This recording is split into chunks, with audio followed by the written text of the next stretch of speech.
Shalom, queridos, você está bem? Eu espero que sim. Nós estamos lendo Dízimos e Ofertas São para Hoje, livro escrito por Hernandes Dias Lopes e Arival Dias Casimiro. Estamos no segundo capítulo, cujo tema é Por que devemos ser fiéis a Deus nos dízimos e ofertas. Nós dividimos esse capítulo porque é bem comprido em 3 partes. Já gravamos 2. Você pode acessar toda a playlist para pegar a leitura deste livro desde o seu início. Eu vou começar a ler aqui a parte 3, então. Eu não sou dizimista porque o dízimo é enfaticamente ensinado no Antigo Testamento mais do que no Novo Testamento. A pergunta é: temos nós autoridade para mudar o que Deus estabeleceu? A palavra dízimo, tanto no Antigo Testamento como no Novo Testamento, significa a 10ª parte, representada pela fração de 1/10 ou percentual de 10%. Para que o dízimo cessasse no Novo Testamento, era necessária uma revogação explícita. Mas o que vemos é a ratificação clara do dízimo em Mateus 23, Hebreus 7, 8, 2 Coríntios 9, 11 e 14. O dízimo era arrecadado por toda a nação de Israel. Era suficiente para manter os levitas, que eram os líderes espirituais da época, e ainda assistir às carências sociais da comunidade, atendendo os estrangeiros, os órfãos, as viúvas. Contudo, a igreja cristã vive num estado laico e não tem receita suficiente para manter esse padrão de despesas usado no Antigo Testamento. E ainda existem os opositores a essa forma de adoração a Deus. Todavia, para você que não concorda com o dízimo e advoga que os argumentos não são convincentes para manter a mesma forma de arrecadação do Antigo Testamento, ou pelo fato de isso ser algo restrito à Antiga Aliança, eu gostaria de dizer que não é só o Novo Testamento que a palavra de Deus é palavra de Deus. Toda a Bíblia o é. Quando o apóstolo Paulo escreveu toda a Escritura inspirada por Deus, 2 Timóteo 3,16, estava se referindo ao Antigo Testamento.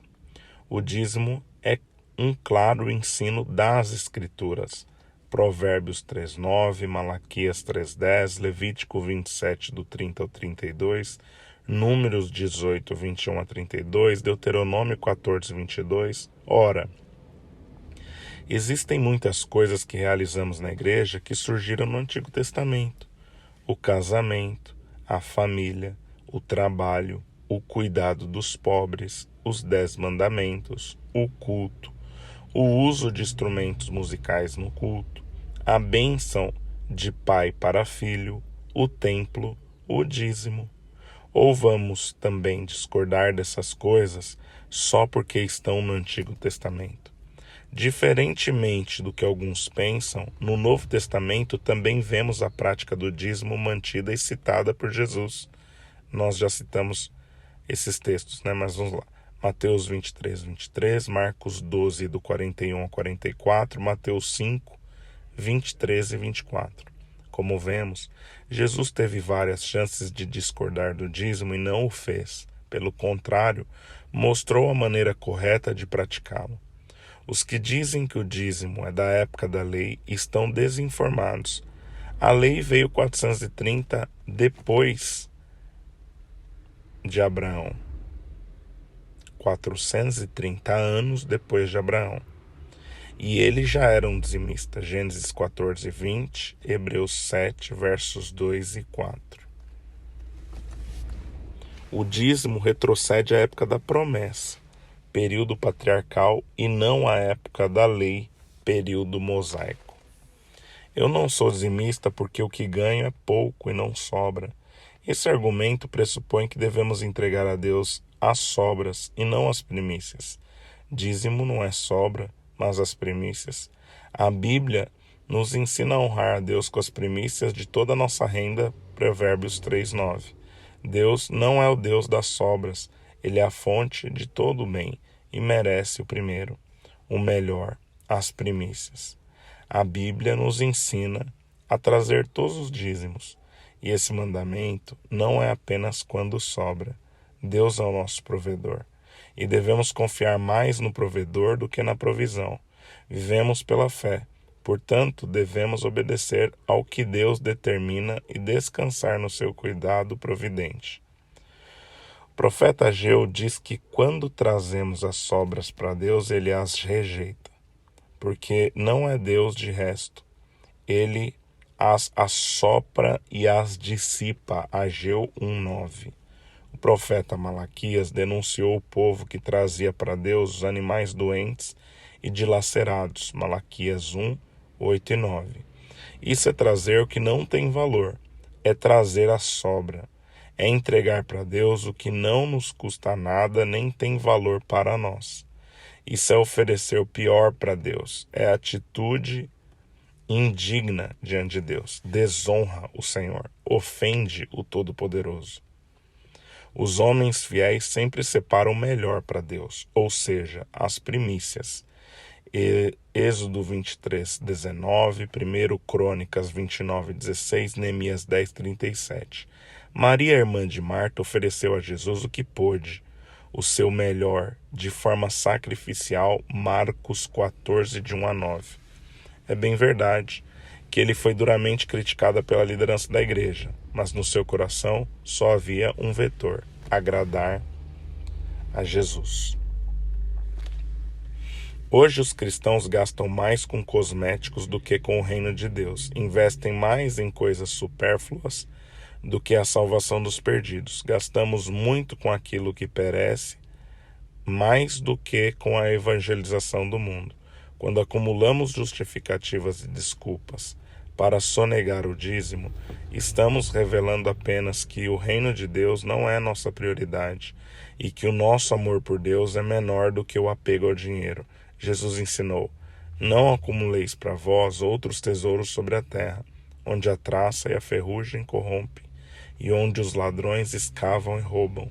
Mas ajuntai para vós outros tesouros no céu, onde a traça nem a ferrugem corroem, onde os ladrões não escavam nem roubam, porque onde está o vosso tesouro, ali estará também o teu coração. Mateus 6:19-21. Ainda que o mestre dos mestres ordenou: buscai, pois, em primeiro lugar o reino de Deus e a sua justiça, e todas as coisas vos serão acrescentadas, Mateus 6:33. Quando dizemos que a razão de retermos o dízimo é que, se o entregarmos, vai nos faltar o básico, estamos permitindo que Satanás enche o nosso coração de incredulidade. É Deus quem cuida do seu povo. Dele vem a nossa provisão. Cabe-nos obedecer a Deus e deixar as consequências em suas mãos. Ele é fiel. Eu não sou dizimista porque a igreja não administra bem o dízimo. A ordem de Deus para o seu povo é trazer todos os dízimos à casa do tesouro. Mas Deus não nos constitui juízes do dízimo. Aqueles que têm a responsabilidade de administrar os dízimos prestarão contas a Deus pela sua administração. Porém, não temos o direito de reter o dízimo porque discordamos de forma que a igreja o administra. Podemos e devemos acompanhar como os líderes da nossa congregação lidam com os dízimos. Podemos, à luz das Escrituras, exortar e admoestar uns aos outros. Romanos 15, verso 14. Devemos ser submissos aos nossos líderes enquanto eles forem fiéis às Escrituras. Hebreus 13:17. Por outro lado, é importante ressaltar que, quando levamos o dízimo ao gasofilácio, não estamos entregando o que é nosso. Estamos, na verdade, devolvendo o que é de Deus. Na verdade, não damos o dízimo, devolvemo-lo. Não entregamos o que é nosso, mas o alheio. Ao levarmos o dízimo ao gasofilácio, cumprimos nossa responsabilidade. Aqueles que são incumbidos de gerir os recursos são mordomos de Deus e devem ter responsabilidade nessa administração. Podemos até mesmo alertar aqueles que administram. de fazê-lo com critério e transparência. Porém, se identificarmos falta de integridade na administração dos dízimos, então devemos confrontar a liderança. Se essa liderança não se arrepender, temos o dever de sair e buscar uma igreja que seja fiel às Santas Escrituras. Reafirmamos que o nosso compromisso de obediência às autoridades constituídas da igreja vai apenas até o momento em que elas permanecerem fiéis à palavra de Deus. Se a liderança, depois de exortada, abandonar a palavra de Deus e usurpar os recursos que deveriam ser investidos na promoção do reino, é nossa responsabilidade abandonar essa igreja e buscar outra que ande de acordo com os preceitos divinos. Colocar-se sob a autoridade de pastores e líderes inescrupulosos que de forma desonesta e avarenta se apropriam dos dízimos e ofertas para o seu próprio proveito, como os filhos do sacerdote Eli faziam, é incorrer em desobediência ao próprio Deus. Eu não sou dizimista porque já dou oferta e por isso estou dispensado do dízimo. Esse argumento parece espiritual, mas não está de acordo com a Escritura. A Bíblia fala de dízimos e ofertas. São duas coisas distintas. Não podemos praticar uma e omitir a outra. Não há fidelidade parcial. Os mandamentos de Deus não foram dados para os cumprirmos à risca. O dízimo é dívida. Por isso, retê-lo é considerado roubo. Primeiro pagamos a dívida e depois ofertamos. Ofertamos para ficar isento da dívida não é correto. Imagine se eu devesse 10 mil reais ao banco. Eu não quero quitar a dívida, mas vou ao gerente do banco e levo para ele um presente no valor de 2 mil reais, com a intenção de ficar isento da dívida. O gerente aceitaria isso? Seria isso legal? Seria ético? Seria aceitável? Obviamente que não. Não temos autorização para mudar os preceitos divinos, ainda que em nome das mais puras motivações. Não podemos limitar a contribuição cristã apenas às ofertas, nem podemos substituir o dízimos pelas ofertas. Dízimos e ofertas caminham lado a lado. O dízimo é a forma de Deus sustentar a casa e manter os seus obreiros. As ofertas são um tributo de gratidão a Deus para atender às necessidades especiais em casos especiais. Eu não sou dizimista, porque não sinto no coração o desejo de entregar o dízimo. A vida do cristão não é dirigida por sentimentos. Vivemos pela fé e não pelo que sentimos. Nossa norma de fé e conduta é a palavra de Deus e não os nossos sentimentos. A verdade não é privativa nem subjetiva. A verdade é objetiva. Na vida cristã, o fazer precede o sentir. Devemos obedecer ainda que o nosso coração não esteja sentindo vontade. Muitas vezes fazemos, mesmo quando não temos desejo. Levantamo-nos de manhã para trabalhar, mesmo com o desejo de ficar um pouco mais na cama. Vamos à escola, fazemos a prova, mesmo com vontade de nos ausentarmos dela. Tomamos um remédio amargo para tratar uma enfermidade, mesmo que sem nenhuma vontade de tomá-lo. Compromisso e não sentimento é o que nos move. Dever e não emoção é o que nos impulsiona. A verdade e os nossos sentimentos é o que nos inspira. Obediência e não as nossas emoções é o vetor que nos move à ação. Não pagamos conta com sentimentos. Não fazemos o bem, apenas temos boa vontade. O nosso coração é enganoso e assaz egoísta. Se dependermos de sentir para fazer, ficaremos limitados às emoções e viveremos no território ilusório das promessas vazias. Não fazemos a obra de Deus com emoções. Não construímos templos com sentimentos. Não sustentamos missionários com boas intenções. Obediência é o que Deus requer de nós. A ação é que Deus exige de nós. O fundamento da fidelidade a Deus nos dízimos e a generosidade nas ofertas é uma questão de submissão à palavra e não uma frágil inclinação da nossa vontade.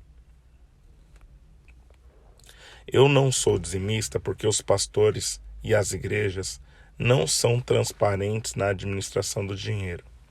Uma igreja séria não apenas recebe os dízimos e ofertas de seus membros, mas também presta contas da sua administração financeira a eles.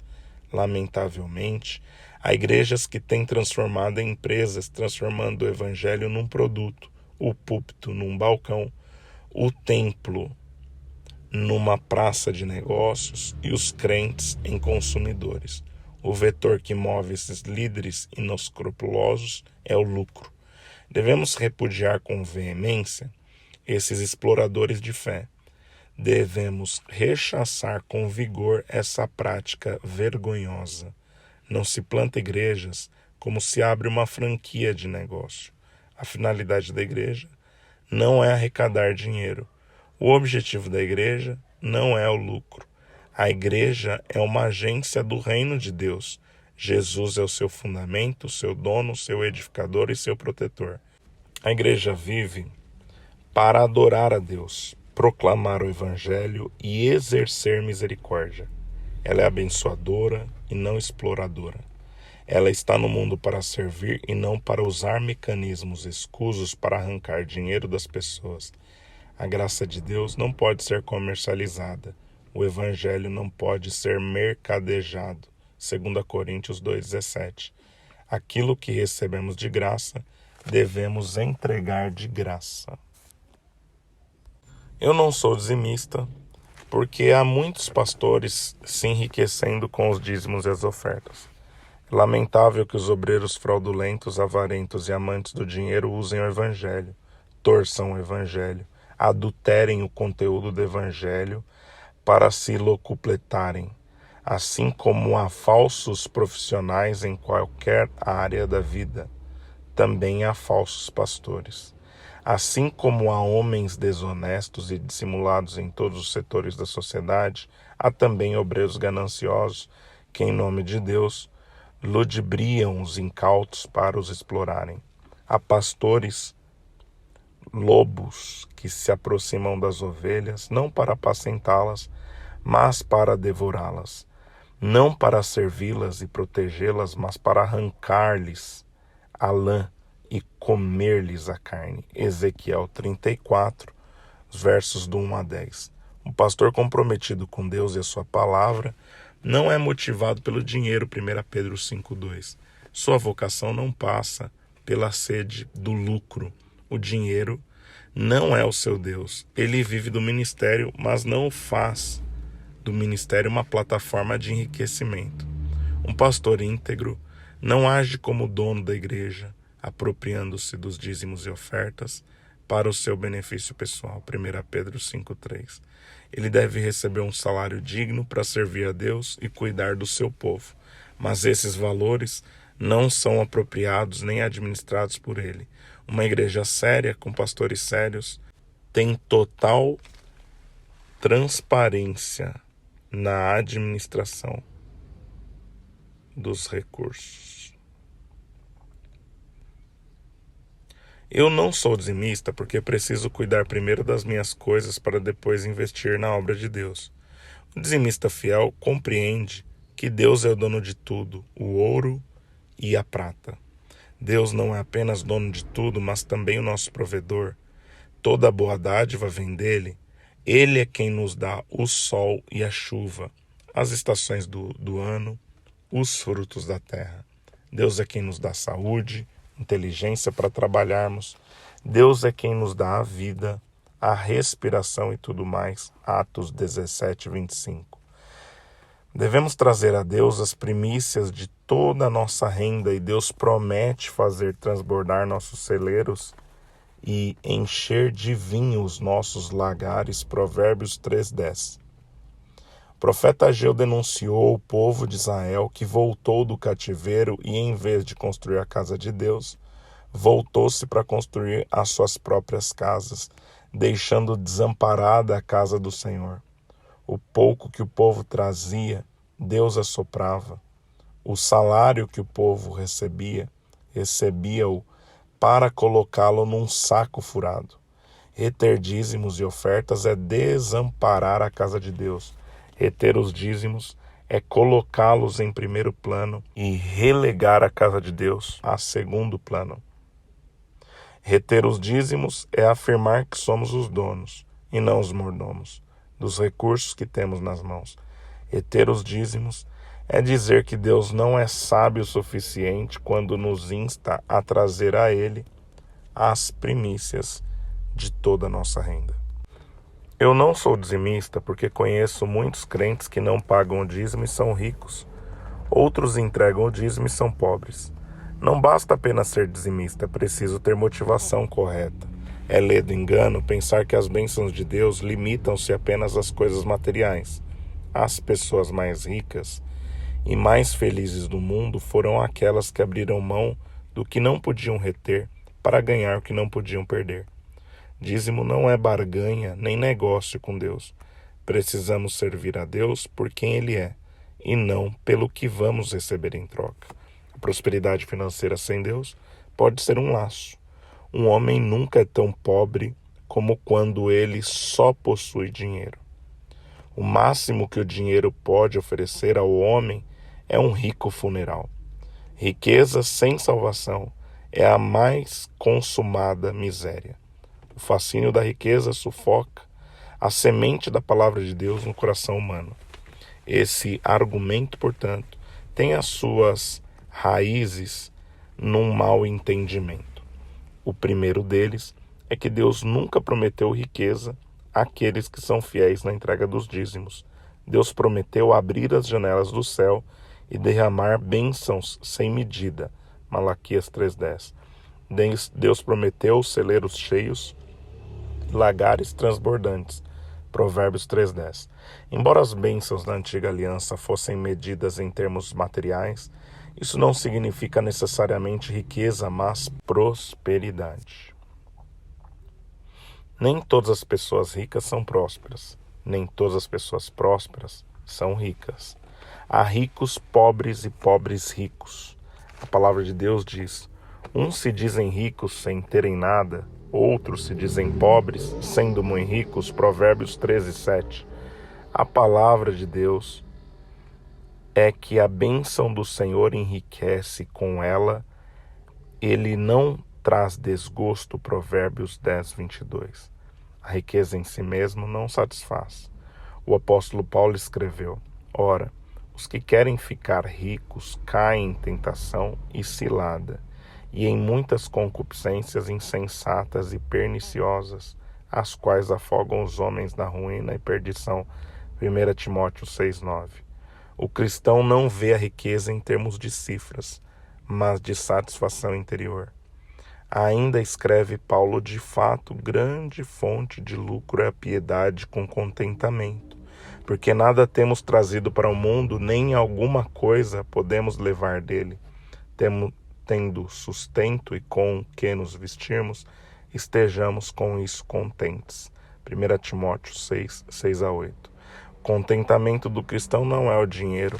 Paulo dá o seu testemunho: eu aprendi a viver contente em toda e qualquer situação. Tanto sei estar humilhado, como também ser honrado. De todas as coisas já tenho experiência, tanto de fartura como de fome, assim de abundância como de escassez. Tudo posso naquele que me fortalece. Filipenses 4, do 11 ao 13. O cristão, mesmo pobre, é muito rico, entristecido, mas sempre alegres, pobres, mas enriquecendo a muitos, nada tendo, mas possuindo tudo. 2 Coríntios 6:10. O segundo mal entendido é que o dízimo seja um negócio com Deus, para nos enriquecermos. Quando cuidamos das coisas de Deus, Ele cuida das nossas. Jesus ordenou: buscar primeiro o reino de Deus e o seu reino e a sua justiça, e todas as coisas vos serão acrescentadas. Mateus 6:33. Quando somos fiéis a Deus, Ele promete suprir as nossas necessidades. O rei Davi dá o seu testemunho: fui moço, já agora sou velho, porém jamais vi o justo desamparado, nem a sua descendência mendigar o pão. Salmo 37:25. O que Deus promete é multiplicar nossa sementeira para continuarmos semeando generosamente.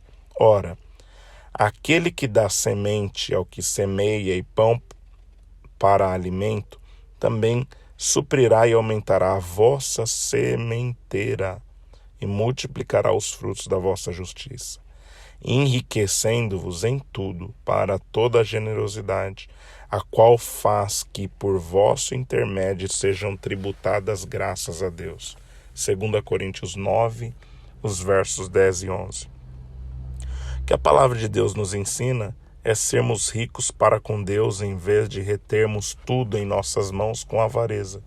Jesus nos adverte: tende cuidado e guardai-vos de toda e qualquer avareza, porque a vida de um homem não consiste na abundância dos bens que ele possui. E lhes proferiu a seguinte parábola, dizendo: o campo de um homem rico produziu com abundância.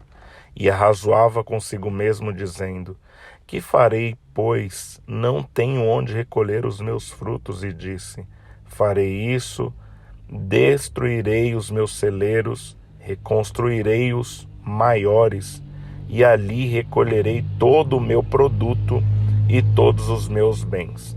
Então direi à minha alma: tens em depósito muitos bens para muitos anos, descansa, come e bebe, regala-te.